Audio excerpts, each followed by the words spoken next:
எல்லாத்தையும் விட ஒரு அதிசயம் என்னென்னா பனை ஓலை தான். இந்த பனை ஓலையில் செய்த வீடு மேலே மண் சுவரில் பனை ஓலை இருக்கும். பனை ஓலையில் கூரை போட்டிருப்பாங்க.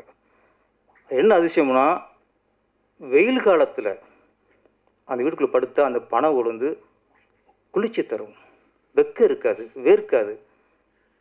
இன்றைக்கி இப்போ இந்த என்ன தான் வசதியாக வீடு கட்டினாலும் வெயில் அதில் நொந்து சுண்ணாம்பு போயிடுது. ஏசிலாம் இன்றைக்கி மனசு இருக்க முடியாது. கூரை வீட்டுக்கு ஏசி பனை ஓலை. சரி, ஓகே, வெயில் காலத்துலாம் அப்படி இருக்குது. அப்போ மழை காலத்தில் இன்னும் குளிருமே? அதான் இல்லை.